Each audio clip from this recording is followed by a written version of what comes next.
MASH will not be presented at this time in order to bring you the following special podcast. It's almost live. Still alive. It's alive! A limited podcast series about Northwest Television's legendary TV sketch comedy show. An amazing phenomenon. Featuring intimate conversations with the writers, performers, creators. Rustlers, cutthroats, murderers, bounty hunters, desperados, bushwhackers, hornswagglers, horse thieves, bulldykes, train robbers, bank robbers, ass kickers, shit kickers, and Methodists! Your host was one of them. I think I would remember a thing like that. Pat Cashman. What's the matter with you? Almost live. This is just a real nice surprise. Still alive. Just a real nice surprise. Bill Nye the Science Guy. First of all, this episode must begin with a shocking revelation. Wait a minute, I haven't even said what it is yet. Here's the deal. The man known as Nye believes in crazy conspiracy stuff. You know, nutty things like Newton's law of universal gravitation, kooky notions like electromagnetism, thermodynamics, relativity, and even, yes, dare he say it, climate change. Oh yeah.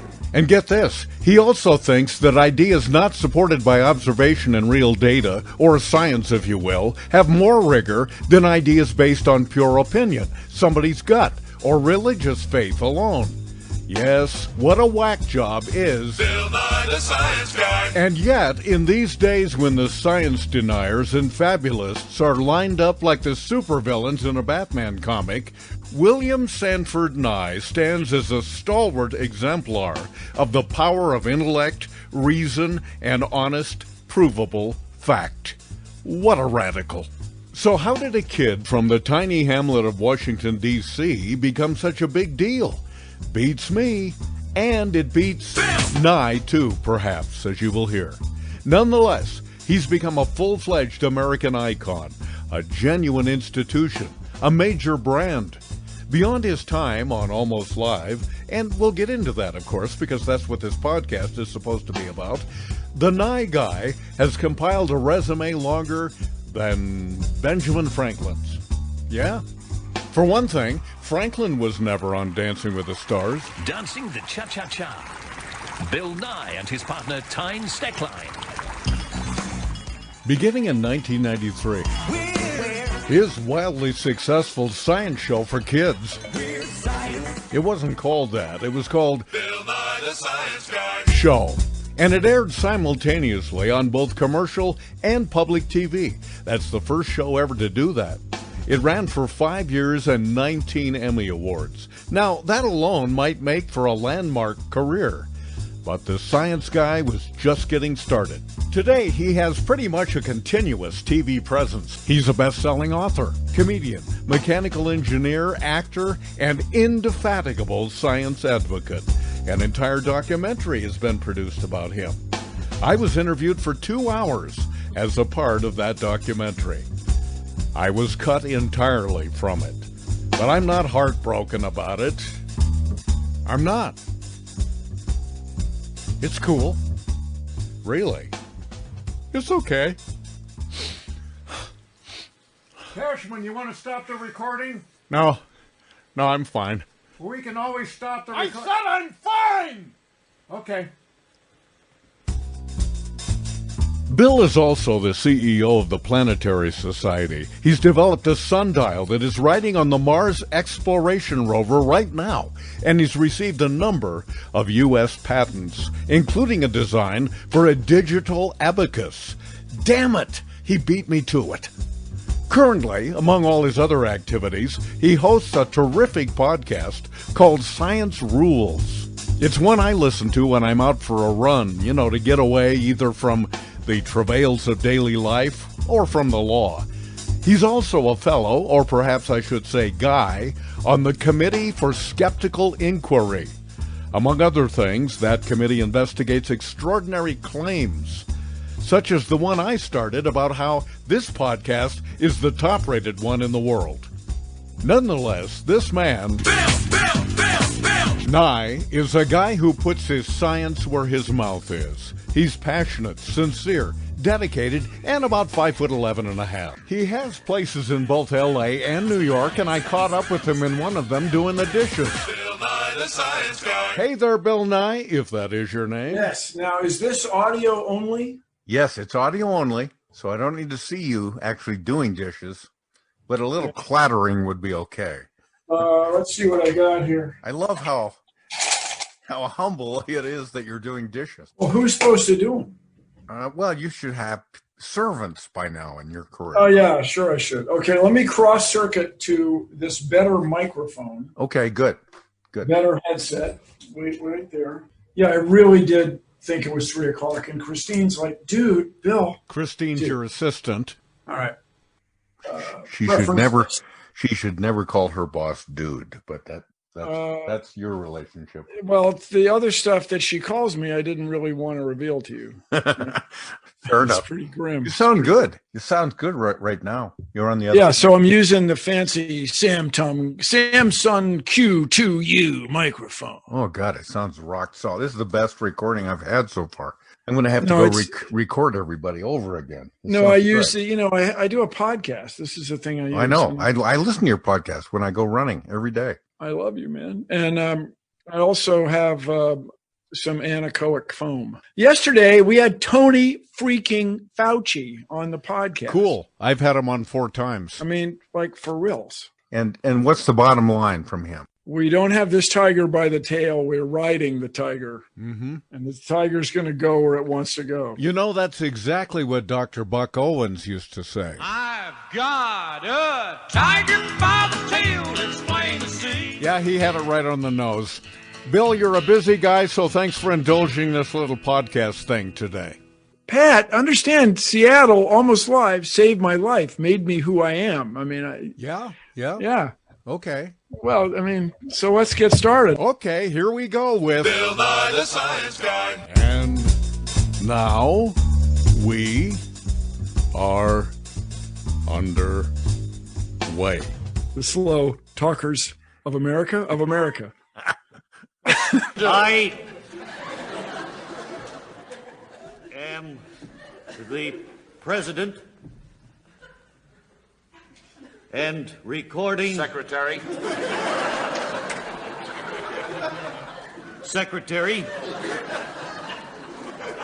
of the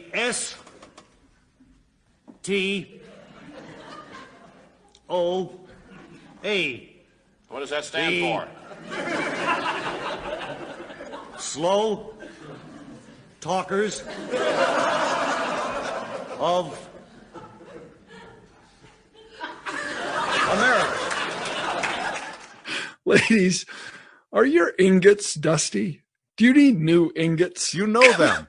Bob and Ray. Ladies, dull, corroded steel ingots can make even the most attractively furnished room look dead and lifeless. Don't let your friends think you're a slovenly housekeeper just because your ingots are too far gone to polish. Yeah, Bob and Ray. Yes, for the youngsters, Bob and Ray were a radio team in the late 40s, 50s, and 60s. You are Mr. Nelson, Alfred E. Nelson, am I correct in that? That's right, and the book I wrote is a history of the United States. Well, now, there are quite a few questions I'd like to ask you about it. First of all, as I remember, you had Abraham Lincoln driving to his inauguration in an automobile. Did you check on that at all? Well, there are several glaring errors in the book that unfortunately I didn't catch. Now, that was one of them. Referring to the father of our country as Nelson Washington. That was another one. Actually, I was thinking of my own last name there, Actually, his real name, I think, is George. Yeah, well, you have a number of things like that in the book here, and I think you had the editor of Poor Richard's Almanac as Benjamin French or something like that. Yeah, instead of French, it should have been Benjamin Franklin. Yeah, Bob and Ray. Well, I was listening to some old Bob and Ray bits, and they did several episodes of a routine called Mr. Science. Are you aware of that? I've heard of it. Yes. Yeah. Well, their Mr. Science thing was that one of the guys would portray a very overenthusiastic kid, and he would be saying, "Hey, Mr. Science, I can't wait to tell my friends about this." And I'll play an example here in a minute. But they always ended with Mr. Science kind of turning dark and putting the little kid in danger. He was teaching him about gravity, and then he made him jump off of a ladder, and he hurt himself. So just a little, though. Yeah, just a little. And I always thought, when I heard the Mr. Science, I thought Bill Nye the Science Guy was like that, except you were the guy getting hurt. You always made yourself the victim and never the kid. Gravity also affects people. Now, if you'll just climb up on this stepladder, I'm going to show you an interesting experiment. It involves you. About the third step will be fine. Okay, Mr. Science, what now? Now, jump off, Jimmy. Jump off, okay. Are you all right, Jimmy? Gee whiz, Mr. Science, that hurt. Well, what? I'm going to tell my Reverend Father about wait a minute, Jimmy. Wait a minute. Come back. Yeah, I took, there were no stunt people Yeah. on the Science Guy show. I loved it. Well, we're going to get to how the Science Guy show happened, but of course we're going to talk about this show almost live. Perhaps you recall it. Maybe you don't. It's been a long time ago. You are, and I don't want to embarrass you right now, but you are, Bill, an American icon, and you are in the realm of Amelia Earhart and Rosie the Riveter and Marilyn Monroe and Elvis and Sinatra. Yeah, Elvis, Sinatra, Bill Nye. Yeah. No, here's what happens when you're an icon. Let me tell you. No, you are. You know you are. Because I can't talk to anybody that has not heard of you. And when you know that everybody knows who you are, you're an icon. I'm sorry. It's embarrassing. Well, but if you're an icon and you go to Starbucks and get a latte, you might get a macchiato, where they add a little on top of the foam. Yeah. It's $4.50. But if you're not an icon, it's $4.50. But you never have to pay for your coffee, do you? Yeah, I do. Yeah. Oh man. Well, you're going to the wrong coffee shops then. I'll tell you that.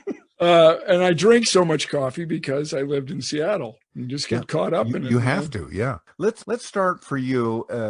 First of all, tell me where you grew up, where you were born, where you grew up, where you went to grade school, high school. I know you went to Cornell University, but let's back up even farther from that. Where were the beginnings for Bill Nye? Well, I grew up in the city of Washington, D.C. Washington, D.C. is the capital of the United States. Located between Virginia and Maryland on the north bank of the Potomac River, the city is home to all three branches of the federal government, as well as the White House, the Supreme Court, and the Capitol building. In the city limits. There's a few of us. You dirty bastard. So you're one of those D.C. people.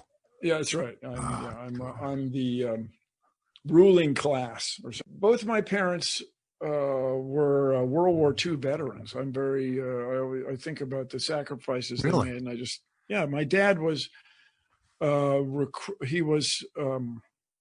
a construction job on Wake Island, which is west Pacific Theater. of Hawaii. Yeah, middle of nowhere. And so this is before the U.S. Navy had what are called the construction battalions. And construction battalion has become the word CB. Wake Island, the Alamo of World War II. They didn't have enough weapons. They didn't have enough men.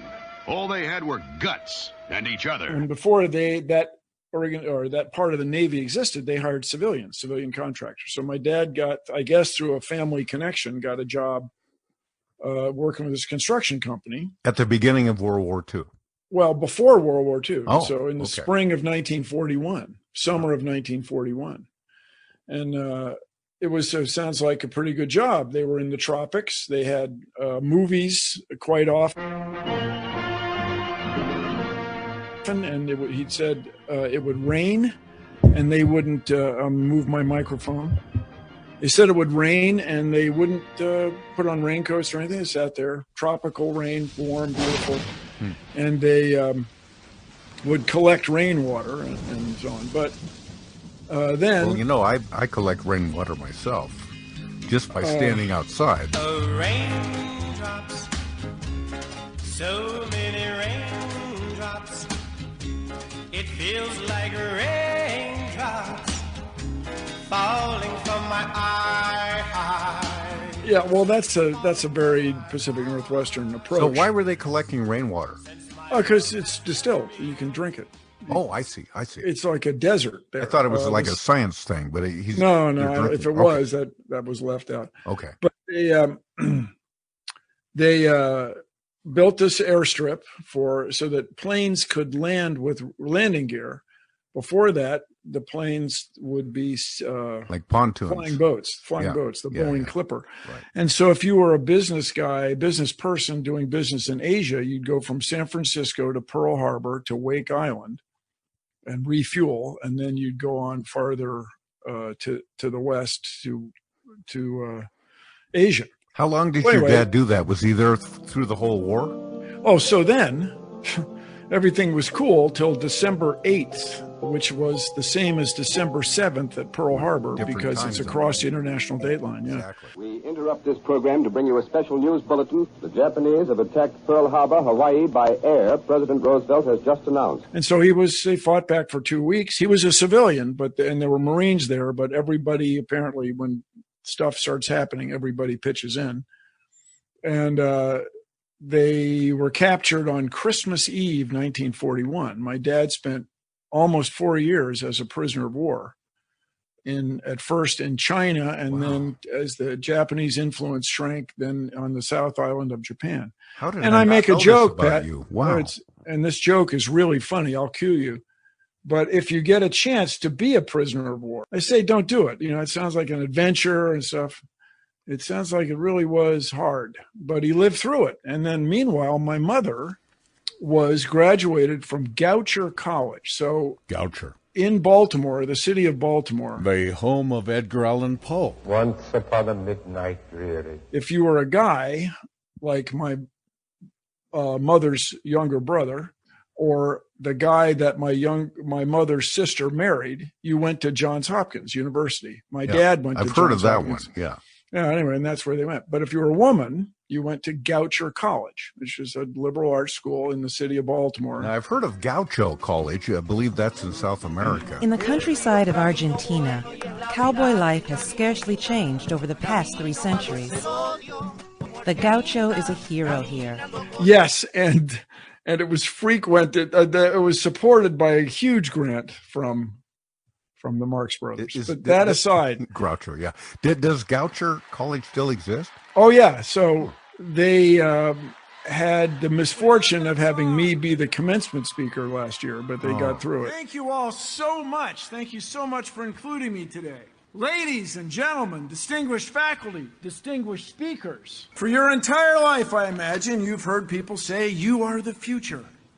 And there's a reason for that. Trust me, you are the future. And right now, in the spring of 2019, your future looks both exciting, full of astonishing promise, and trust me, it also looks terrifying. But anyway, so the U.S. Navy and the Army were looking for people to work on code breaking, ciphers. Mm-hmm. So all the men were gone. The men were off fighting the war or involved in other wartime activities. So they realized they could recruit women to do this. So my mom, she reported that she was good at crossword puzzles. They took tests where you had to do word grouping and stuff like this. So my mom was one of the code girls, as they're called. I did know that what we were doing was important, but you didn't ask. You knew you were supposed to do your work, and that was it, and that's what everybody did. It was a wonderful time of unity. So for 4 years, she was in the Navy, yeah. And just last year, I didn't see you there, but they had an event at the Library of Congress honoring the Code Girls. I'm not allowed to go back to the Library of Congress because of my overdue books. I miss you, man. Damn it. Anyway, I met a gal who was about my age, and she said, my mother was with your mother in Hawaii. I said, my mom wasn't in Hawaii. Oh, yeah, she was, yeah. The war. What? Yeah, so if you ask my mother my whole life, what did you do during the war, Jackie, which is how those people of that age socialize at a cocktail party, whatever. Right. That was the first thing you said. Common point of reference, yeah. What did you do on Almost Live? Yeah. So would you? And so my mom said, I can't talk about it. And then she would laugh. Ha, ha, can't talk about it. So she was in Washington for a while. She was in somewhere in Maryland, I think, right outside of Washington. And then they made some trip to Boston. And at the end of the war, apparently, after VE Day, after the European treaty was signed. Throughout the world, throngs of people hailed the end of the war in Europe. It is 5 years and more since Hitler marched into Poland. Years full of suffering and death and sacrifice. Now the war against Germany is won. Several of these gals then shipped off to Hawaii for a few months to work on what they called the JN-25 was the big one, Japanese Naval Code. And I will say objectively, my mother was very good at puzzles. She was very good at crossword puzzles and limericks and she was a wordsmith. Yeah, and riddles and stuff like that. She was good at math. So that's what I was going to say. She can't just be good at word games. She has to be good at math too. Well, anyway, so I had nothing to do with it. But both of my parents their ashes are interred at Arlington National Cemetery. Oh my gosh. Well, so but here's the thing. When I listen to the kids today, and I look around at the strife the country's going through right now, I just think, as screwed up as things were, everybody was in that together. Yeah. Everybody was working to fight World War II. We like to say that now, too. Hey, we're all in this together, except maybe now we're getting tired of it, so let's go out and not be in it so much together. No, I mean, let's breathe on each other. Yeah. Yeah, I know. No, but, you guys, the pandemic is the real thing. And I've had, as I've said, Pat, I'm not changing the subject, but your enemy as an animal is not lions and tigers and bears. They are, of course, troublesome under the wrong circumstances. But your real enemy is germs and parasites. The most dangerous animal for a human is a mosquito. Mosquitoes spread multiple diseases, killing 750,000 people each year. So that this pandemic is here is awful, but it's also something that a lot of people saw coming. So, I have read about that, and I think you even talked about that a lot in your past, that this is a major threat that is coming in this world, but nobody wants to hear about that. We'd rather hear what the Kardashians are up to. So, well, but you can't have, it's not one or the other. You just want everybody to be scientifically literate. You just want everybody to realize it's a real thing. You breathe on each other. A lot of people are going to get sick, very sick, and some people are going to get so sick it kills them, and you just don't want that. This is Bill Nye Today. We're going to talk about how you got to Bill Nye Today, from Bill Nye back before you were Bill Nye, the science guy. And so I guess I didn't get to where you went to school in Washington, D.C. So everybody's talking about there's all the strife and tear gas and pepper bullets in Lafayette Park. Yeah. I went to Lafayette Elementary School. And when you are a Washingtonian from the city of Washington, D.C.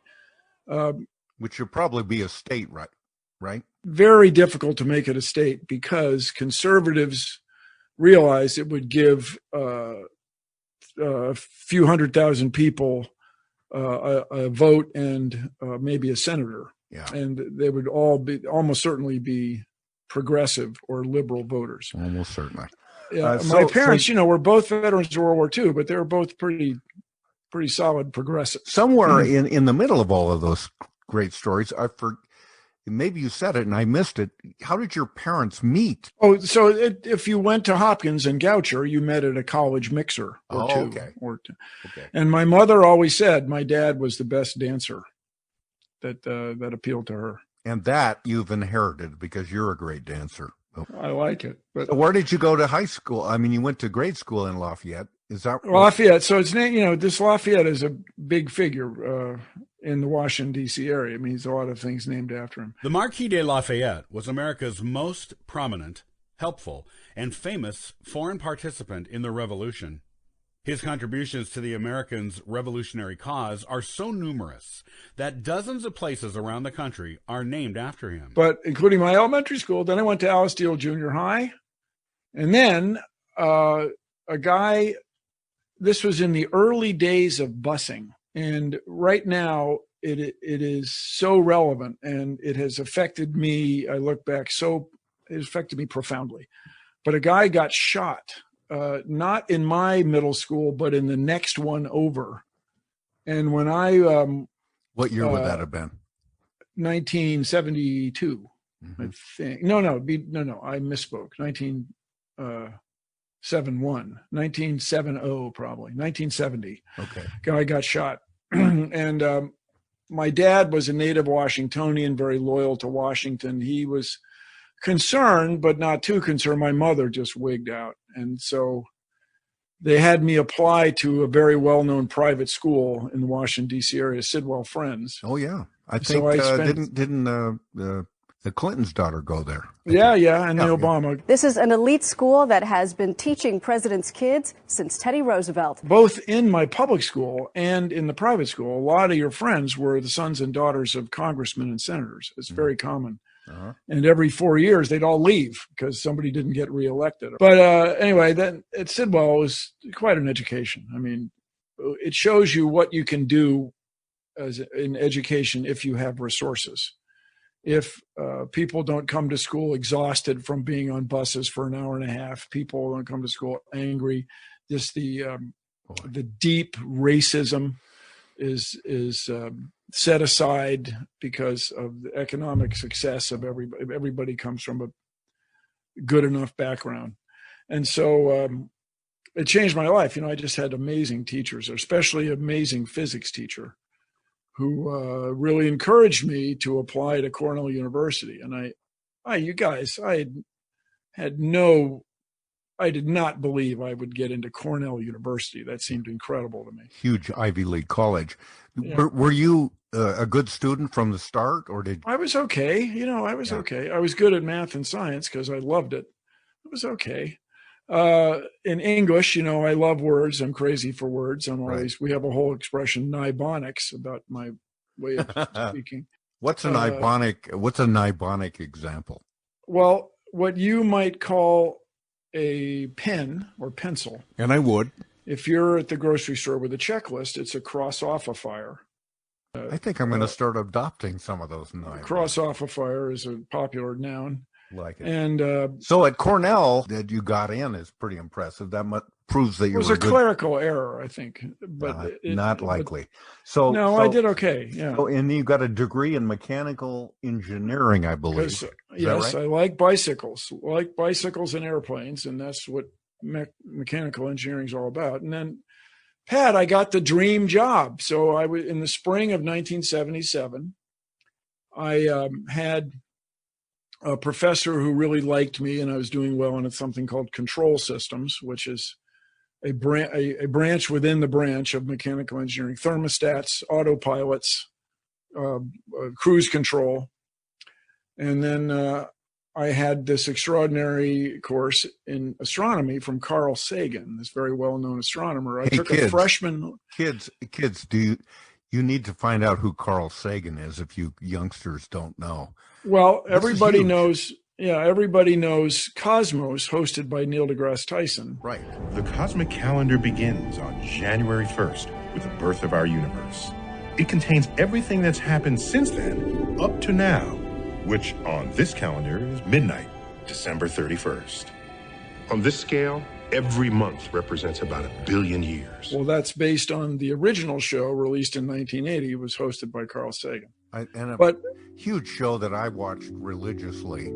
And, you know, his thing about billions and billions came into the lexicon of America. Billions, billions, trillions, trillion, million, billion, 400 billion suns. Well, so according to him and his wife, who's an acquaintance of mine, Andrian, he never said billions and billions. Oh, he but did? Johnny Carson did. The universe is made up of billions and billions of galaxies. Which our galaxy, the local galaxy, the Milky Way, contains our solar system, the minor planet Earth, our moons and companions, which move immutably through this interstellar stuff in this vacuum of nothingness. We as mortal human beings are simply minute specks who eat way too much sugar. Johnny Carson doing an impression of Sagan said billions and billions. Well, that's the story. But I'll tell you, as a member of his class, or rather a student in his class, I'm trying to say, there were a lot of billions. I mean, I don't know if there were billions and billions, but there were a lot of billions. Was he a guy, Bill, that you got close to then, or was he distant? I mean, you admired him, obviously, but did you? He was approachable. I mean, he was a professor. He had office hours. You know, you could go. Yeah. But here's the big thing that happened with him was 10 years later at my 10-year reunion, thanks to our beloved benefactor, Dorothy Bullitt. Yes. At King TV. Who was the owner of King Television. Yeah, the owner. Yeah, and by all accounts was wealthier than Bill Gates for a while. Right? She hated, by the way, I've always heard this, she hated being put on the Forbes, what is it, 400 list or whatever that is. 500, I think. It embarrassed her so much. She didn't want to be seen as a wealthy person. She thought that made her sound elitist and separate from other people, and she was just a down-to-earth, wonderful human being, and she was cool and took a risk in getting into TV in those days. It was very chancy, and I was very much afraid of it, but I thought we could maybe swing it. Yeah, she was cool, but she let me do a show on Sunday mornings called Bill's Basement. And what? I had this vision. Yeah, I had this vision. Wait a minute. Getting kids excited. When was this? King TV. You'd have to get up at the cracky crack of dawn. Yeah. God, I'm stupid. I didn't know about this. So it was. Guess who directed it? Take a shot. Steve Wilson. Yeah. Now wait a minute. Back up here now.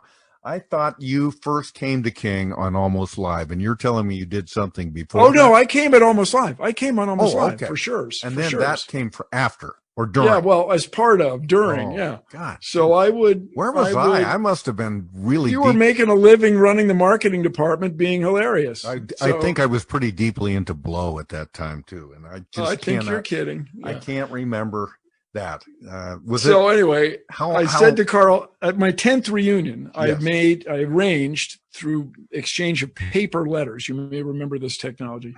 You store it's plant-based information storage. And I arranged to have a meeting with him for about 5 minutes. And he said, what you're doing sounds good, but don't focus on technologies, focus on pure science. Kids resonate to pure science. That's how he expressed it. And I thought, well, that's a good idea. And that led to a focus, to a guiding principle of the Science Guy show. Little Miss Muffet sat on a tuffet eating her curds and whey. Curds and whey. But on a tuffet? I mean, what's up with that? Anyway, then came a spider and sat down beside her and frightened Miss Muffet away. That's weird. What's so scary about a spider? Bill, above you.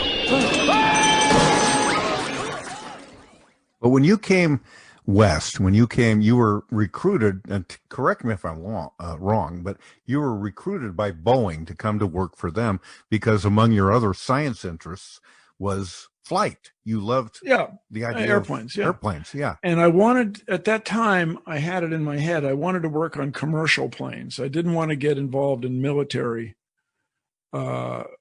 in weapons, just a kind of a pacifist hippie point of view. Yeah. And the other thing about when you work in defense, contracts just come and go. It's not a stable business. And you remember the last person to leave Seattle, please turn out the lights. Yeah. When the supersonic transport was canceled. Will the last one to leave Seattle please turn out the lights? Those lights are the reason why she ain't here tonight. If you see her, then tell her that I left for home tonight. Will the last one to leave Seattle please turn out the light? All this aside, it was my dream job because it was a commercial airplane. It was this beautiful 747. And I had this thing since I was, I guess, in elementary school. I had this thing where I wanted to learn to mountain climb, to be in the hills, to run around in the snow. Mm-hmm. And to Seattle was just, that's it. I mean, it was just fantastic. And I did some modest amount of mountain climbing with some people I trusted, guys I trusted very much. And it was just fantastic. The thing was that I didn't realize is it rains all the time, but I got used to that. I lived there, 26 years. But what happened was Warner Brothers Records. So I'm at Boeing. Yeah. Being productive. Are you being well paid too? Well, by my standards. So the letter that I got to recruit me, the letter of hey, come work for us, is now in the Smithsonian, the original. I think your science guy smock is in the Smithsonian. Yes, too. it is. Yeah. Lab coat, we call it. Incredible. Yeah. Well, anyway, I got $15,000 a year. And that in 1977 was good bread.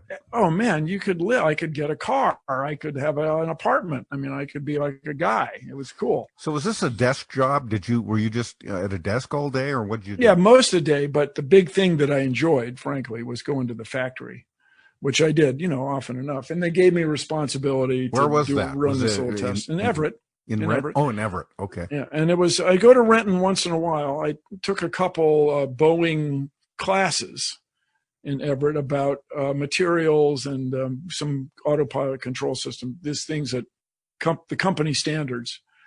But my boss, Jeff Summit, was really cool. And then the guy who hired me, Dave Lacey, was really nice to me. It was very good. And so, I was living my life. For all we know, you could today be the president of Boeing Airlines, CEO, but you got some other interests along the way. Well, and also that's the part I don't get, because you're a Cornell guy. You're smart as a whip, and you're a scientist, or you're science oriented. I guess I would say at that point. Where did it go so terribly wrong for you? Yeah, so Warner Brothers Records sponsored a Steve Martin lookalike contest. Well, excuse me. Now, because the guy who had been my freshman roommate, we went our separate ways in a sense. I went mechanical engineering. He went into what we call material science, MetSci, which is closely related, but not exactly the same. It's in a different building on campus, but we remained friends. And when we were seniors, his house had this extraordinary new technology. He had cable television. Oh my. And he came hurrying to my house, to my, we lived, a couple other people, we lived on the first floor of a house. He came hurrying over and said, "Hey man, you got to come see this guy. He's just like you. Look at this." So it was Steve Martin at the boarding house, which is a nightclub still in San Francisco. And so look at this. He's just like you. His sense of humor is just like you. And I went, okay. And now it's time for Fun Balloon Animals. Here we go. Oh, Sure. So a year and a half later, Warner Brothers sponsored this contest at Montana's. Do you remember Montana's? Yeah. Down by the airport, down by SeaTac, and it burned down. It wasn't exactly my fault. Yeah, and I'm so sorry. I burned it down, but I just never liked that place. Well, I guess not. If you did, I guess not. Anyway, with respect to everybody else who showed up and did a fine job, with respect, looking at it in terms of a Venn diagram, you know what I mean? Yeah, but why circles? But why were Bill Nye, not Bill Nye, at that contest? That's my opinion. Okay, sorry. But I mean, it's like I know it seems to me like it's like an astrophysicist deciding in my part-time life I'm going to also be a cowboy and I'm going to wrestle cows to the ground. Being a stand-up comic and then at night and then what you did during the day seems utterly incongruous. How did your mind operate on those two different levels? Well, I don't know, man. Once you get laughs on stage, yeah, it's really gets to you. Yeah, it does. The modern term is addicting. It's you want to keep doing it. And so I did, all these hilarious engineering jokes. Wow, they were funny. And by that I mean they sucked. But I met Ross Schaefer. But you were in a town where Boeing was big, so those jokes. Oh, it was would okay. Work. Yeah. It was okay. Yeah. And the other, my roommate. I don't know if you know this, everybody, but to get your motorcycle license in Washington State, you have to go take a motorcycle test on Friday mornings. That's the only time they administer the test. And they don't ask you how you got there on your motorcycle. You just show up without a license. But my roommate got just hammered. He was just drunk out of his mind before he went to take his motorcycle test. And he explained to me, this way, Bill, the test is more realistic. And then when the cop picks you up, he'll look more like the picture. And so that's a joke, Pat. And decide if it was funny. So I like it. I like it. Well, I told it many times. I was distracted while you were saying that joke because I want to get from Steve. Well, I'll tell you. Lookalike contest to how you got. So I started doing stand-up comedy, and you go to open mic nights at Swanee's Comedy Underground. Oh yeah, yeah. Okay, and I met Ross Schaefer and John Keister.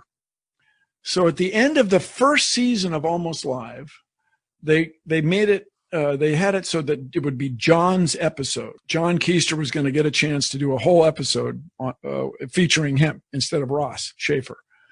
So John approached me about acting in his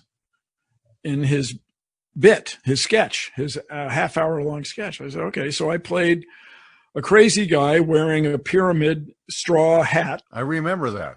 Yeah, and it went okay. What about the number 6? It's the product of 2 and 3. They're prime numbers. Come on, man. and then he couldn't remember his code to get his cash at the cash machine. This is in the early days before facial recognition and your phone could make breakfast and stuff. So after that, I wanted to participate in Almost Live, and I tried submitting jokes, and those guys were very nice to me. So I would leave my engineering job. At that point, I'd left Boeing. So you quit the real job, and I have not quite yet. Oh, okay. At that point, I was working at Sunstrand Data Control, which is now Honeywell in Redmond on 148 there, right across the highway from the gigantic Microsoft campus. But those days it was literal. I'm not kidding. Were they going to pay you more than $15,000 a year at Sunstrand? Yeah. Yeah. It was. I got. I had been working for a few years. I got raises. 16.5 maybe. Mistakes. Yeah, something like that. Mistakes are made. Yeah. But I would leave my engineering job, go to the writers' meetings, and come back to my engineering job, back across the Evergreen Point floating bridge when there was a toll. Yeah. That you had to stop and pay. You had to stop your vehicle and pay cash money. 25 cents, 35 cents, something like that. 35 cents for a while. 35 cents, yeah. Anyway, and you had to have you'd go to the bank and get a roll of quarters. That was a thing to do, to have in the car. But so silly now. But well, it was the state of the art. I know. And it paid for the bridge, doggone it. It paid for the bridge. It did. The longest floating bridge in the world, this 7,708-foot-long bridge, floating atop pontoons, crosses Lake Washington and connects Seattle and Bellevue. So eventually I quit my day job, October 3rd, 1986, approximately. Yeah, that's the date I have in front of me here. And so now you're working full-time at Almost Live, and I'm telling you, man, you're not getting 16.5 or even 15. That was the hardest thing. You're getting nothing. You're getting no money. 285 a week. How did you justify that, and how did you think that was going to lead to anything? Well, I just said, if I don't do it now, I'm never going to do it. And the other thing in the back of my mind was, I can go 6 months. Yeah. If you go, in that time, everybody, and I'm not joking you talk about the internet now, but computer technology was coming on so fast. And now whenever you buy anything, there's an electronic image of it, and you can rotate the image and look inside it and open the doors of the apartment, the house you're looking to buy, and so on. But this business of computer-aided design, as it was called, CAD, and computer-aided manufacture, CAD-CAM. This was coming on like crazy. And I thought, if I get out of this business for 6 months, I will not be able to work successfully as an engineer. It was changing that fast Mm-hmm. in those days. So I thought I'll go 6 months. And my entertainment was I bought a 10 session pass to Highland Ice Arena because I could go ice skating once or twice a week and afford it. That was my idea. I had paid for my Volkswagen Bug. And I thought, well, I'll just give it a shot. I'm going to go 6 months. So I just still can't believe that you made that. Well, now, the reason you decided to do that, did you in any way have an idea that I'm going to do this because this is going to lead to me doing a science program and I'm going to do shows about science for kids or adults or whatever? You couldn't have been thinking about that. No, I wasn't. Right? But I wanted to try being funny as well as what, Pat? Funny looking. So Are you kidding? You have the most handsome, well-chiseled features of any man I've ever seen, other than Steve Martin, of course. Yeah, all right. Anyway, Steve Martin did get to meet me at one point. Oh, good. Did you tell him why he? Oh, yeah. He's a poor guy. So he gets credit for your career in a way.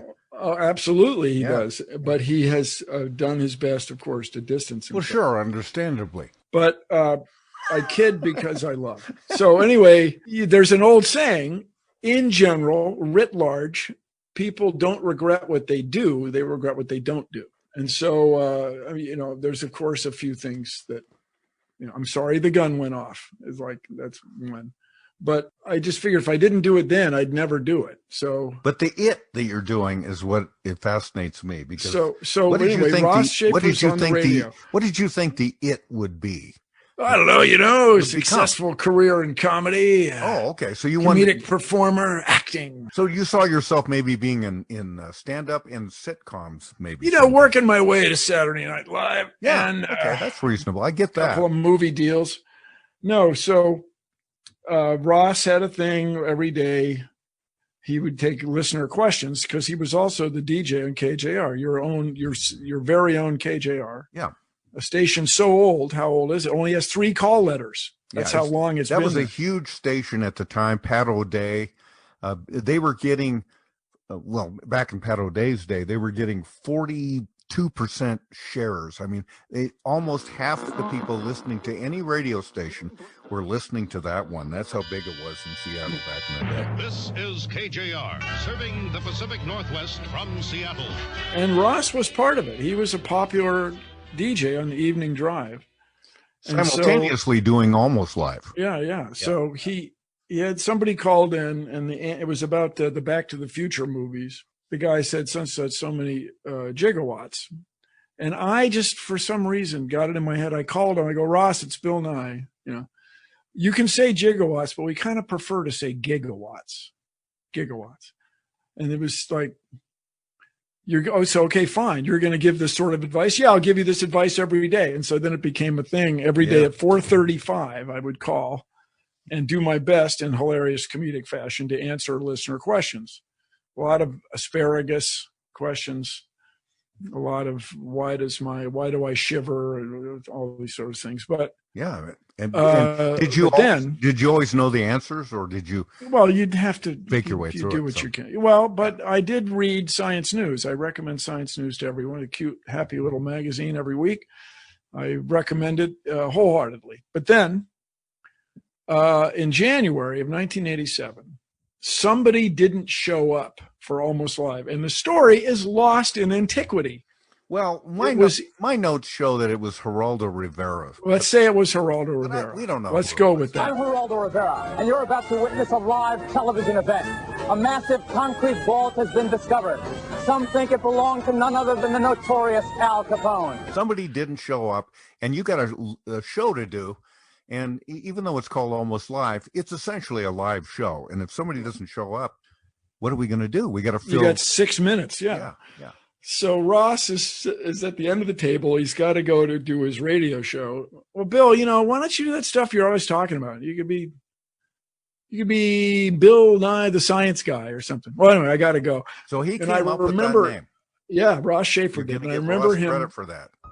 Closing the briefcase. I just remember the clicking of the latches. I remember that very well. Like I got to go. Okay. Clicking of the Latches. Man, what a good name for a movie. Clicking of the Latches. Starting Friday in select theaters. Well, it's also as the latches click. Yes. Yeah, as a soap opera. Yeah. Anyway, we came up. I was a young guy, Pat. I was new in town. I was a United Way big brother. And through that, I got connected to the Science Center, and I was a science explainer on weekends. I'd wear a blue vest and pour liquid nitrogen around for young people, kids.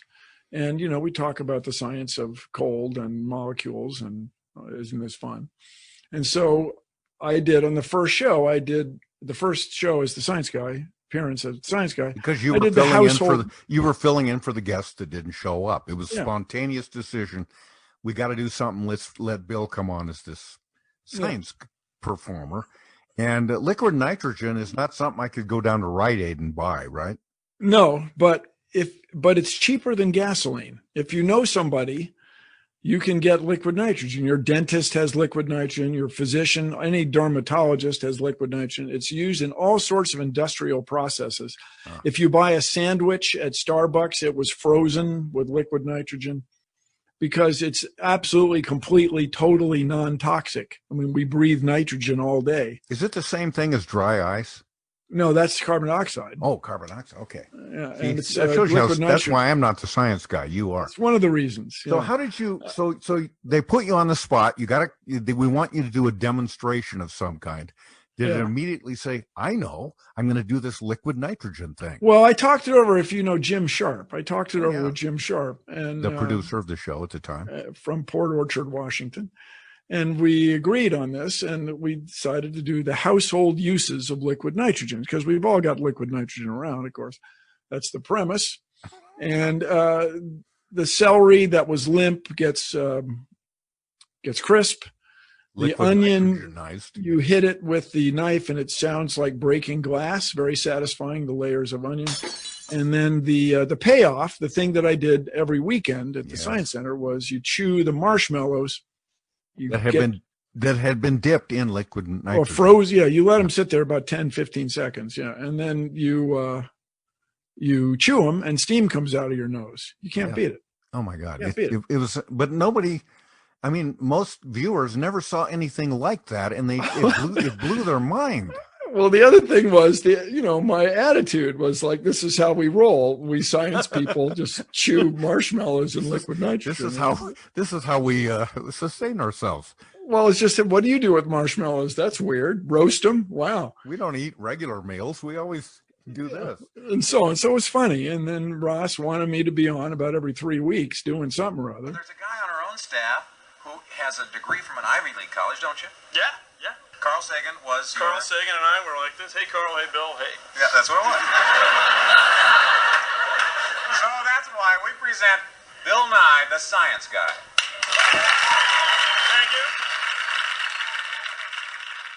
Thank you. And then, Scott Schaefer. Yeah, Scott Schaefer was a writer on the show. Yeah, and he lives in Three Tree Point, I guess, South Burien kind of area. Yeah, it's down to two trees now, but yeah.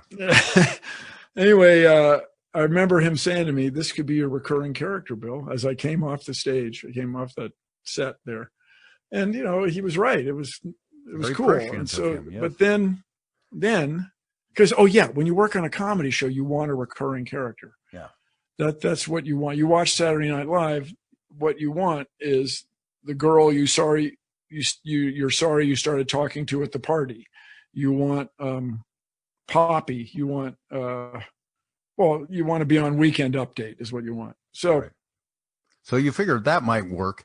But before we get on to how you became the iconic character, that wasn't your only thing. You did a lot of other bits on the show, as people were required to do. And one of my all-time favorites of yours, well, there's two, at least two. It was a silly bit, and you did it as like it was a one-man show. And I remember what got me thinking that I should do something performing in front of people is I went to a performance of Mark Twain Tonight. Do you remember that? The actor who was so compelling. It was Hal Holbrook. Man is a reasoning animal. Such is the claim, though I do think that's open to dispute. I've been studying this reasoning animal for years now, and I find the results humiliating. Well, for example, I experimented with a cat and a dog, taught them to be friends, then I put them in a cage. I introduced a rabbit. In an hour, they were friends. Then I added a fox, a goose, a squirrel, some doves, a kangaroo, and finally a monkey. They lived together in peace. Well, next I caught an Irish Catholic and put him in a cage.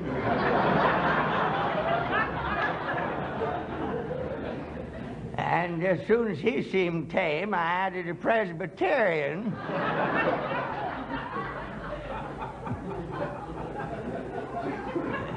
And then a Turk from Constantinople, a Methodist from the wilds of Arkansas, a Buddhist from China, and finally a Salvation Army colonel.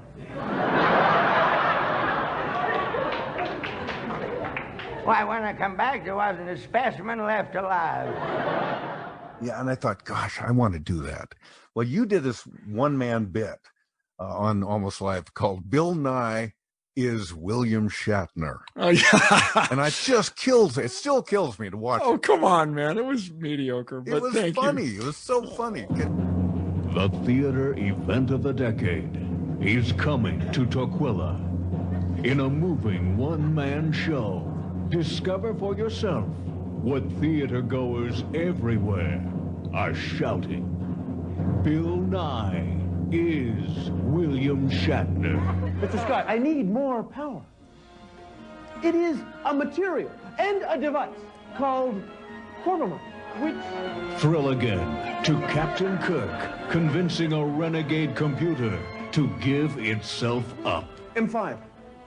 Scan the Excalibur. Is there any life aboard that ship? No life. You have killed.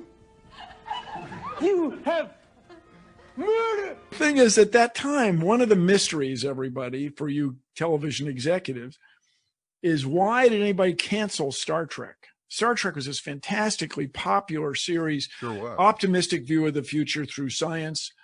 Nichelle Nichols, a woman who played Uhura, gets calls from Martin Luther King saying, you can't quit your job. You're influencing a whole generation. George Takei played the helmsman Sulu. You're influencing a whole generation, empowering Asian Americans. You can't quit this job. This is so why did they cancel the show? Anyway, it was so popular that I had a whole bit as William Shatner. It was a popular enough thing to do.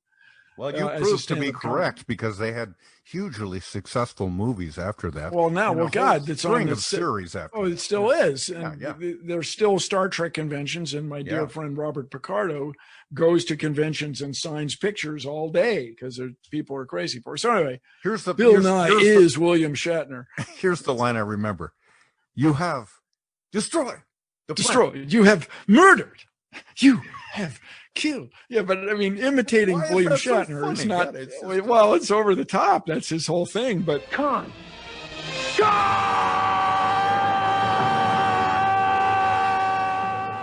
Fans of the Almost Live would remember you also as one of the high-fiving white guys, which... No, I'm proud of that one. Yeah. I wrote that with Ed Wyatt one morning. We both found parking places in front of King TV. Oh, you wrote that with Ed? Well, I mean, and so we gave each other a high five. Oh, God. We found parking places right on, man, being silly. High-fiving white guys in Valor! It's the high-fiving white guys!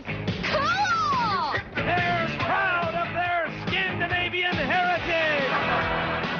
If I hear from people about Almost Live, that is at least one of the top 3 bits everybody mentions. Can I be a high-fiving white guy too? Yeah, sure, you betcha. Well, and it speaks to the Northwest, and now all this awareness of redlining. And so I just want everybody to know I was very aware of racial stereotypes at the time, and that's part of why it's brilliant. Written. But it's also inherently funny. I mean, it's one silly. Joke, it's a one joke bit, but it just endured. Yeah. And it you must have done 6, 7, 8 of those. And then, yeah. Then the goofiest it was just bit easy to produce, but they were, and people, in the Seattle area who are aware of it. Yeah, I'll wait 20 minutes while you guys set up this camera shop in front of this Orange Julius or whatever the heck it was. I was just reading a thing in the New York Times. They are redoing the old Warner Brothers Bugs Bunny, Merry Melodies, Looney Tunes type cartoons, but they're reinventing them. They're doing them again. Whenever I think about that, I think of your bit Flying Low, which was really just kind of a cartoon. It always ended the same way. It's like a Roadrunner cartoon where the coyote always runs off the cliff.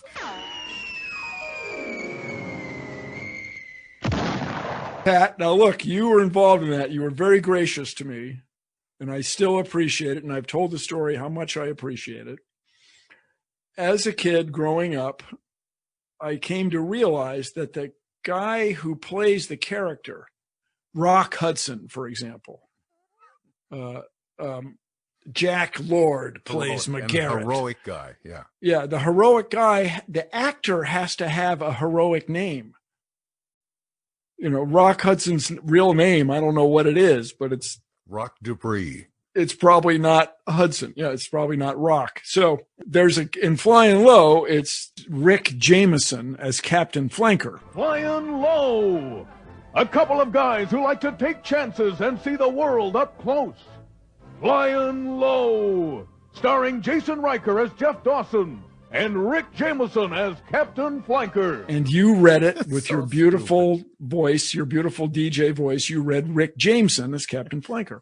But I had studied this genre enough to realize that the head guy is more important. He's got to have 3 syllables.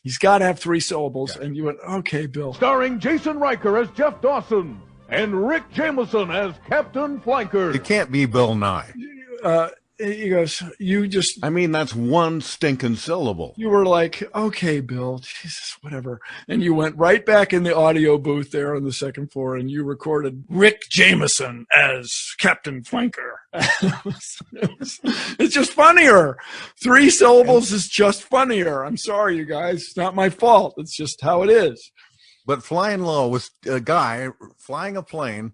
2 guys. Yeah. It's very heroic. Yeah, there's 2 guys. And it's always and then they always fly too low. And it always Jason Riker as Jeff Dawson. So see, Jason Riker is a more heroic name than Jeff Dawson. So he plays down. He's obviously the super hard dude playing a modest guy. Yeah. They always wind up flying into a cliff or blow up. Yeah, crash. Always.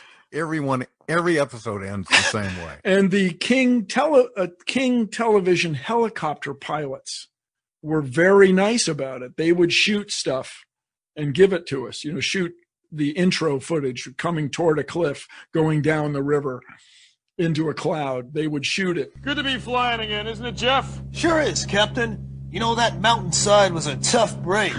Something like that could happen to anybody trying to work his way through rugged terrain. Not today, though. Nothing but blue sky, far as the eye can see. Hey, what's that? Huh?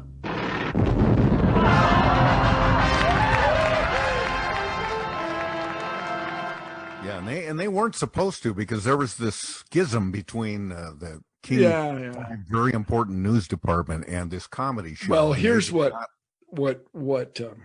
Bill Stainton realized.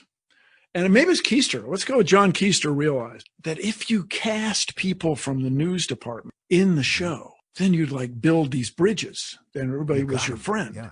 So, getting cast, on a real show, everybody, you'd hire actors who would act. But on Almost Live, we just get whoever was wandering around the building right now with a clipboard or a sheaf of papers in his or her hand, and she would have to stand there for 10 minutes while we set up the camera, and then she would go, "That's right, Steve," or something, and then they'd go back to work. So you got to make these guys your allies. Yeah. You were in a bit. Lots of bits. Some that come to immediate mind. Cops in Ballard. Yeah, so I used to know this. We did lots of cops in Mercer Island. Because it's still a popular genre of television shows. Cops in Ballard. Yeah, Ballard's a nice, quiet town. Good place to live. I mean, sometimes people get a little too much caffeine, on Friday night. That's bingo night. Just get a little wild. I mean, there's nothing we can't handle. I mean, we've got a lot of experience around here, believe me. I'm hoping today is going to be, pretty quiet because there's a big cabbage luncheon at the Swedish Club. Cabbage feeding, I think it's called. That should keep a lot of people off the streets. I mean, I hope that works out for you and your crew, if it's a real quiet day. I mean, we'll see how it goes. Ustavan, they got the 117 on market. It's all yours. Okay, hang on here. Roger, this is Ustavan. I'm on my way. Okay. See what that's all about. You better hang on. Well, it was. As we're taping this now, they just canceled Cops because Cops, I guess you'd say they've defunded the show. Well, it's gotten out of hand. We've militarized the police. Right. I think kind of by accident since 9/11, and we've got to undo that. And it's an easy thing to say for a guy of my ancestry on a podcast, but man, we have got to undo this. We have got to get this fixed. We've got to seize this moment. Apparently the people who produce Cops realize that too. That show's been on forever. And then you were in a wonderful bit that Bob Nelson wrote called The Street Walking Lawyers of Aurora Avenue. You guys, everybody, I would come to work, or whatever you call it, come to the writer's table, and there's flipping Bob Nelson every week. Just came up with these brilliant ideas. I agree. I just suck. I suck so much. This guy, what am I even doing here? I have shown 1,000 people lawyers of Aurora Avenue. They're the street walking lawyers of Aurora Avenue. Hi. Hi. Now, you look like you could use a friend. What are you charging? Depends on what you need. Uncontested divorce. I can do that. For $50, I'll give you a consultation drive around the block. For $250, I'll stay up all night with you and do the paperwork. Sounds fair to me. Great. Hey, how about my friend here? Hi. Hi. Ever wonder what it would be like with two lawyers? Sure. Why not? It is. Yes, they're sleazy, and they're lawyers, and NBC's got them. The street walking lawyers of Aurora Avenue. And the other one, Pat Cashman, is freaking Roscoe's Rug Emporium. My God, I say to everybody, I will never write anything this funny. I will never perform anything this well. Just let go. Just let it go. It's whiskey under the bridge. There's nothing I can do about it. Keep going, Mr. Nye. I'm writing this down as fast as I can. I mean, Roscoe's Rug Emporium. I got people at the Planetary Society who will just say as shorthand, big nails. Bolting the doors, slamming them closed. Gonna board the place up, nailing it shut. Big nails. Nothing gets in or out. Any day now. Could be a matter of weeks, days, maybe tomorrow. But then, that's it. Roscoe's Oriental Rug Emporium. Going out of business since 1957. Boarding it shut. Big nails. that's Lost so- our lease. Don't care. Can't find it. Don't care. God, that's so We're flattering. down the road. If Could be any day now. Maybe tomorrow. Could be next week. God, How did you do that without just sort of suffocating? Oh, Everybody watch Roscoe's Rug Emporium, and you talk about, seriously, Pat, you talk about racial sensitivity. You could have played that a different way, banking on stereotypes in the 1980s. You could have, but you didn't, man. You took it a kind of cool, weird, high road, and I really admire you for that. Well, thank you for that. I don't think there's any other use of the word Oriental that's applicable anymore, but they still call those kind of rugs Oriental rugs, and it's so incongruous and so anachronistic. When you go to Beijing, the restaurant still says Peking duck. It's like this leftover term. Yeah. No, don't look at me. I didn't. It's not me. I've been there. I've seen it. I know you've been everywhere. Well, no, but I've been there, and is what it says. So one more almost live thing, and I've saved this one for last because this is your signature bit from that show, and it's Speedwalker. Jeff Bimmel, reporter for the Daily Dealer. Today's assignment, Dick's Drive-In Restaurant, home of the 100% beef Dick's Deluxe Burger. This burger is highly sought after among Seattleites. We're here to find out why. And in this particular episode, Bill, I caught something that I'd never noticed before. Ed Wyatt proclaims something slightly tawdry. Hey, somebody grabbed my dick! And then you innocently exclaim, Oh my goodness! Now that is silly and it's funny. Yes, it's Speedwalker, the physically fit superhero who fights crime while maintaining strict adherence to the regulations of the International Racewalking Association. Heel toe, Speedwalker. Joe Guppy wrote the idea. He came up with the idea of Speedwalker. Joe is something else, you guys. Yeah, he is. And what I loved about Speedwalker was Joe thought how silly that Olympic event is where guys walk instead of run, and they have to put their heel down and then their toe, and if you lift your foot the wrong way, you've broken the you rule. have to have both feet in contact with the ground. Yes. That's the rule. Yeah. And I always thought Speedwalker was like Superman.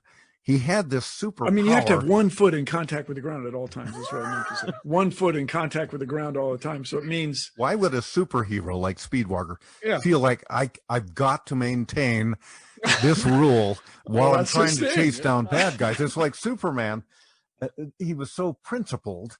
Superman never used his X-ray vision, to look through Lois Lane's clothes. He could have, but he never did.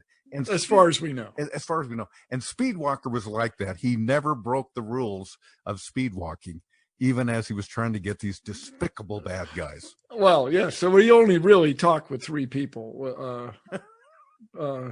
Officer, yes, citizen, and punk. Yeah, you'd always grab the bad guy and say, yeah, you punk. Going somewhere, punk. Greetings, citizen. Yeah.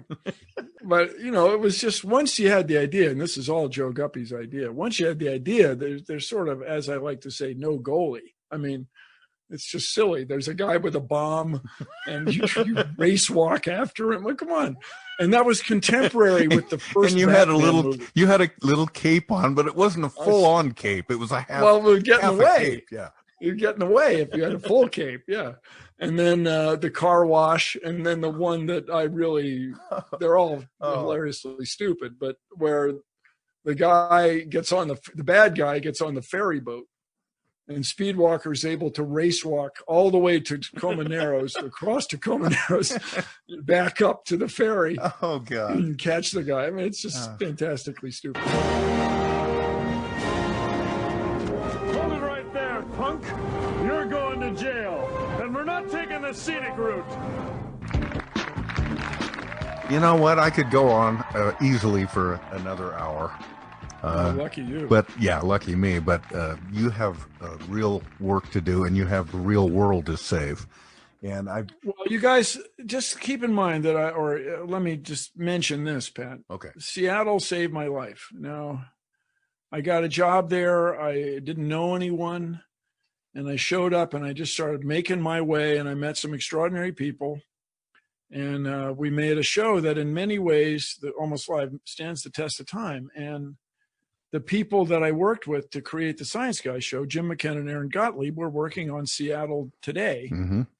And they had a vision. They wanted to start their own production company, and they wanted to do science videos, science educational videos. And I, as a mechanical engineer, graduated late in the 1970s. I was concerned about the United States. We were officially abandoned teaching the metric system. We created the Ford Pinto and the Chevy Vega.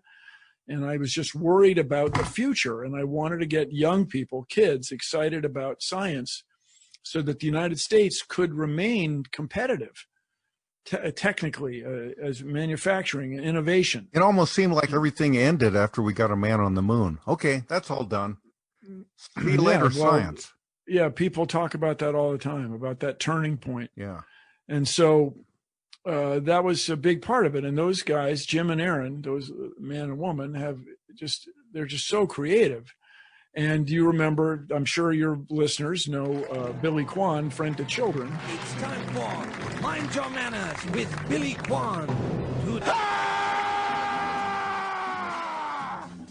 Well, the guy who contributed so much to that, of course, was Darryl and John Keister and Darryl Suto. But Mike Boydston, the photographer, just had a vision, man. Like, this is what it's going to look like. Yeah. And he was right on. Yeah. Well, Jim and Aaron would hire Mike. And we hired you, and they hired everybody who worked on Almost Live to work on the Science Guy show. Yeah, they never made me audition for that Science Guy show. I just got to be the announcer on that show, and I didn't appreciate Pat, you're brilliant, man. So everybody, he would just show up at Bad Animals, which is a audio studio, recording studio, very well known in Seattle, very creative people, and you would just show up and ad-lib these amazingly funny things. It was amazing if it was funny, Bill. Now let's say we're looking at something. Maybe a kid on a stick out here. All right, the light from the kid on a stick goes through our iris, through the lens, to the back of our eye. And look, the image of the kid on the stick is upside down.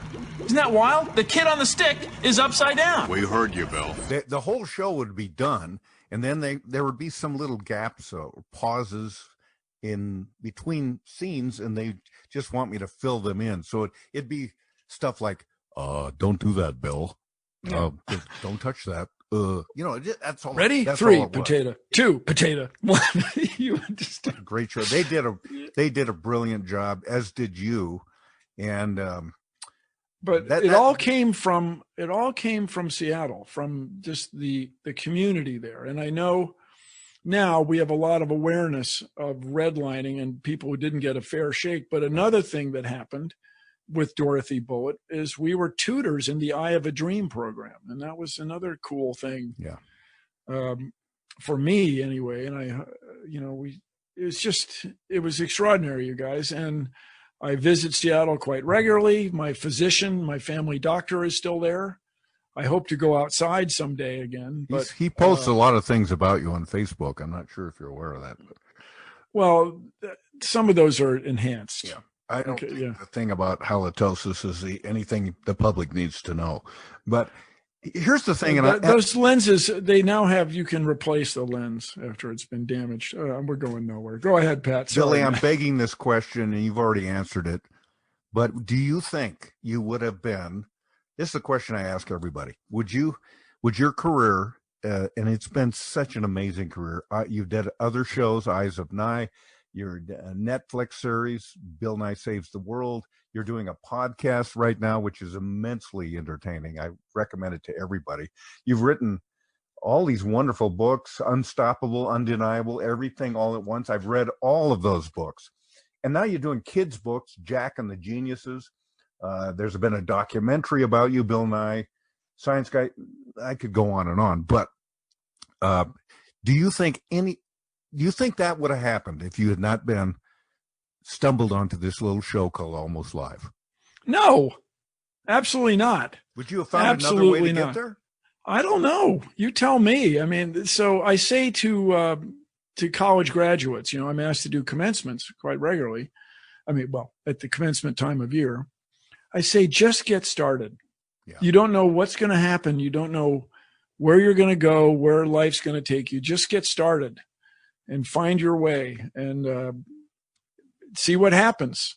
So I got started, and you guys all were very nice to me. For whatever reason, Ross thought I was funny. And he let me show up. And, after a while, you figure it out. And then then meeting Jim and Aaron and Boydston and Steve Wilson. Steve Wilson directed every episode of Almost Live. The Cal Ripken Jr. of Almost Live. He's amazing. He is. Well, I mean, this is his thing. Everybody listening, how many people have you met who say the following sentence? You know what I want to do? I want to direct game shows. What? So what it is for Steve, I think, is he just likes that that adrenaline. Yeah. Ready, one, take two, take seven, find him, take three, take nine, animation. Like, what, dude? And so Almost Live, I think, was part of that for him, where this multi-camera, you got to make decisions fast. Right.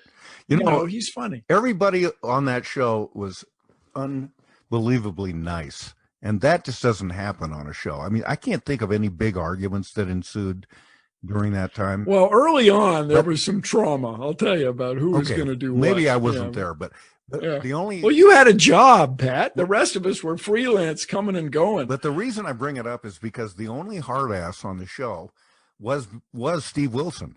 He would get in people's faces. He knew what he wanted as a director, and he could rub people the wrong way and piss people off, but damn it, he was right.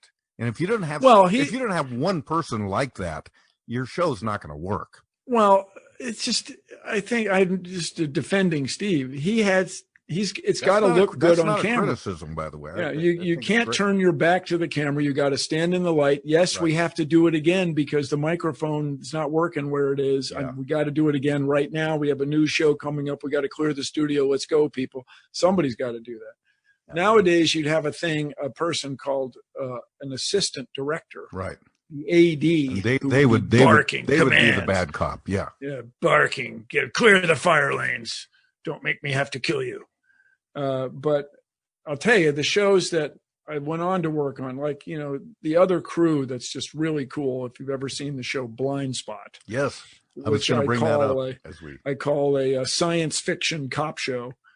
You're a recurring character on that show. Hey, man, look out. Yeah. Until Roman warned him the dead drop had been compromised. All right, you think you can reconstruct where this camera was transmitting to? I can certainly try.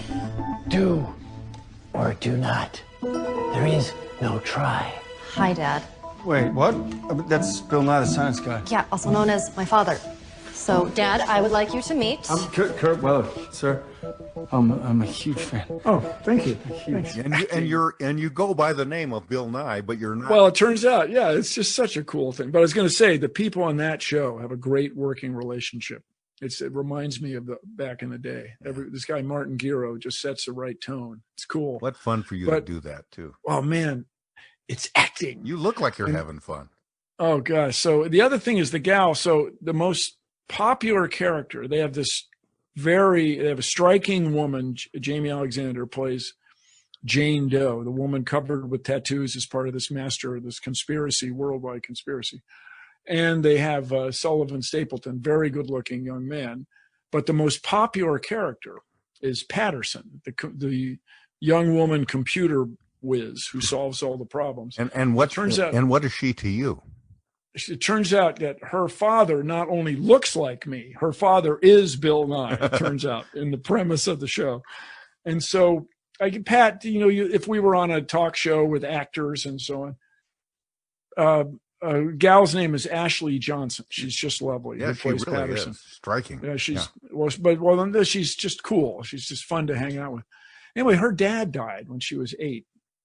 And I am Uncle Bill. I have thousands of nieces and nephews, maybe not thousands, but several. And so it was very easy for us to do these scenes where I played her father. I guess I've heard actors talk about that. Mm-hmm. And it's a real thing. But why your last name's different? Her mother and I decided that if we had a boy, he would take his dad's last name. If we had a girl, she would get her mom's last name. So a Patterson gave birth to a Patterson. Who is this guy? He's a really famous scientist. I'm sorry, sir. She has memory issues. Whoa, since when are you so interested in science? And so, speaking of, Tracy Conway made one remark that just changed my life. She said, when you're acting, what you want to do is get a reaction from the other actors. You want the other actors to react. I mean, in the way that consistent with the story and the script and so on. So she's almost saying reacting is more important than acting. Yeah, you can ask her about that. Yeah, she won awards as an actress early in her career, but she's just one more thing. And then, that just made another brick in the ziggurat on the pyramid. And Joe Guppy, I just admired, wow, that guy could write. Doggone it. And then, Pat, Steve Wilson and I call each other plumber all the time. Shake up that martini, plumber. We do that all day. And it's because of your writing as JT Plumber. It's just freaking amazing. Yep. That bit was, and Joe Guppy, open them jaws, plumber. Open up them jaws, plumber. Open them up. This thing's not gonna work. God, it's so fun to have all this shared stuff that nerds out there won't even know what we're talking about. Well, what I'm talking about, you guys, is everybody you ever meet knows something you don't. And so I picked up something from each of you, and thank you all. Everybody on Almost Live, on camera, writers, the crew, people worked at King TV, people worked at other TV stations, people worked at Bad Animals Audio Studio, Jim and Aaron, everybody. Yep.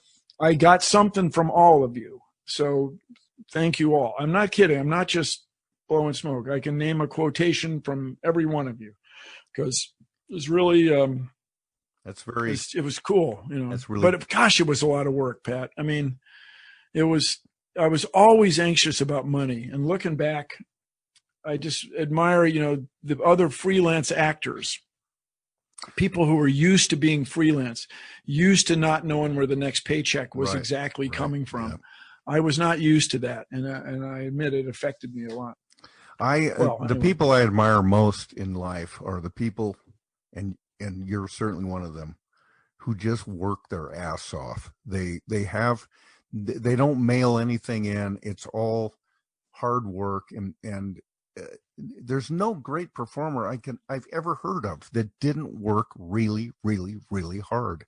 And if somehow you can get that message out, that sounds like we're 90 years old, but to young people, just work hard. Like just remember, Socrates complained about young people. It's not a new thing. Yeah, what a scold that guy was. Except he said it in Greek. I'm not sure exactly. Just drink this, Socrates. Believe me, it'll be fine. Hey, as we leave here, I got some stupid random thought for you, and I'm going to just throw it in there. But when I live near some train tracks down where I live, and the Burlington Northern Santa Fe train comes through all the time. And because of my familiarity and association with Bill Nye the Science Guy show, it would always be shortened to initials, BNFG. BNFG meant Bill Nye the Science Guy. So when I see BNSF, I always think, oh yeah, Bill Nye the Science Fella.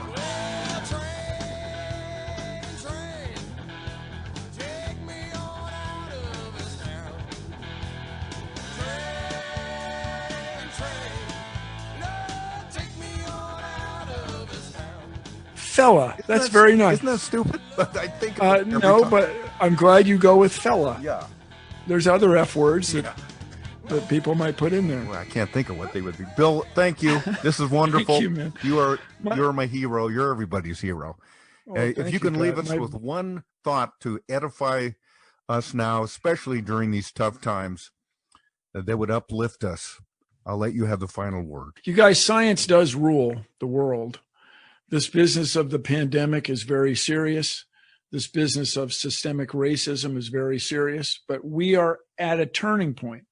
And as has been said many times, if you couldn't pick where you would be born on the Earth's surface, you couldn't pick where you would be born. But for some magical science fiction ability, through some magical science fiction ability, you could pick when you would be born. Strangely enough, this would be the time you'd want to be born. As messed up as things seem to be, things are actually better for more people around the world. Extreme poverty is actually lower than it's ever been by fraction. And so we have an opportunity, everyone, to work together, to realize we are one species on this one planet. And working together, we can, and I'm not joking, you all, change the world. So thank you for having me on the show, Pat. Let's go. Let's get her done. Change the world's going to be the last word on that podcast. Thank you, Billy. That's fantastic. Thank you, man. Thanks so much. Hey, before I leave you, just one more quick thing. I live in a place called Sun River, Oregon. Yeah, which sure. is about 11 miles. I've cross-country skied in Sun River. Oh, yeah, I bet you have. I'm about 11 miles from Bend, Oregon, where I grew up. Yeah. So I drive from Sun River to Bend often, and there's an edifice, a butte called Lava Butte. Yeah. And surrounding Lava Butte are these vast lava fields of cinder rock and cooled off. And back in, oh boy, I guess it would be 62, 63, 64, somewhere in there, they brought 4 of the 7 Mercury astronauts to Bend to walk on the lava fields because they thought that's what the moon would be like when they landed there. Of course, that wouldn't have supported a very good landing, but so there's great photos of them, old black and white photos of them in their full astronaut regalia walking around on these lava fields outside of Bend. You thought that was kind of cool. When we sent astronauts up there, it wasn't clear what they were going to find on the surface of the moon. We didn't even know if it was a solid surface or if it was a deep powder surface. We didn't know if the rock fields were sharp or dull. We had no idea. It is cool, and it doesn't surprise me. They tried all sorts of things. They just threw money at it to make sure that thing worked, you know.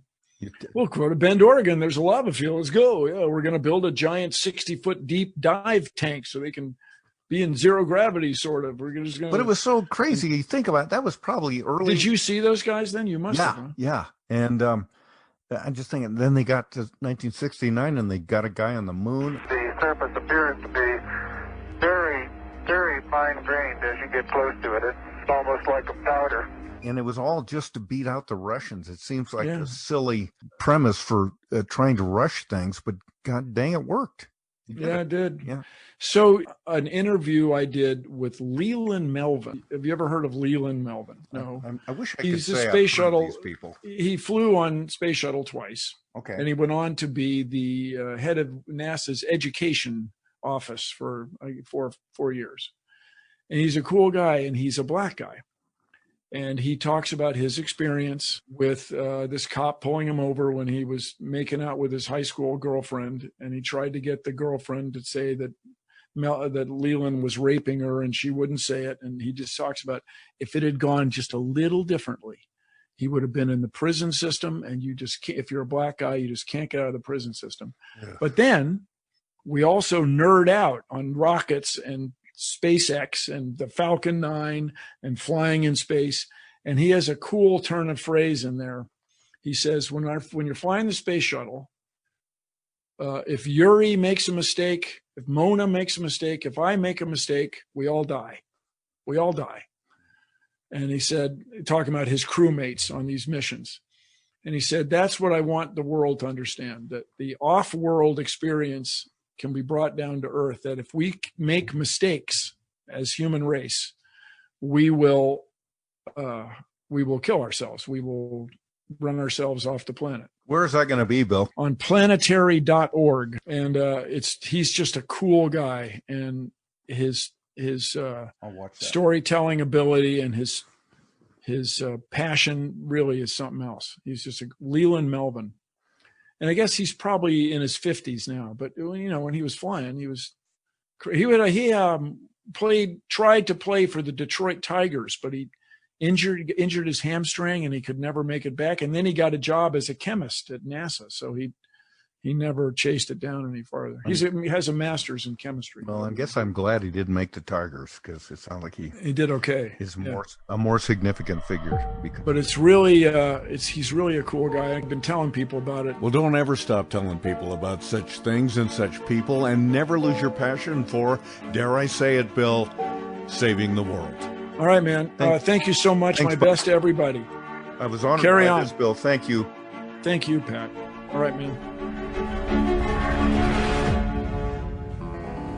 Whenever life gets you down, Mrs. Brown, and things seem hard or tough, and people are stupid, obnoxious or daft, and you feel that you've had quite enough, just remember that you're standing on a planet that's evolving and revolving at 900 miles an hour. That's orbiting at 90 miles a second, so it's reckoned a sun that is the source of all our power. The sun and you and me and all the stars that we can see are moving at 1,000,000 miles a day. in an outer spiral arm at 40,000 miles an hour of the galaxy we call the Milky Way.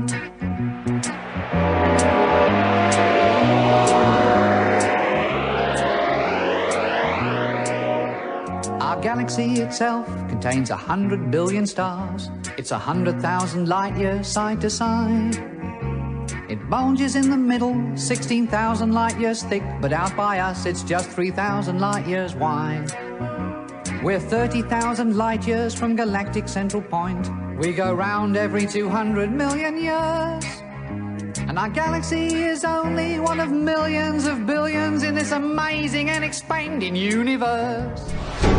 The Almost Live, Still Alive podcast. Produced and edited by Morris Patrick Cashman. Technical director is Dave Tavers.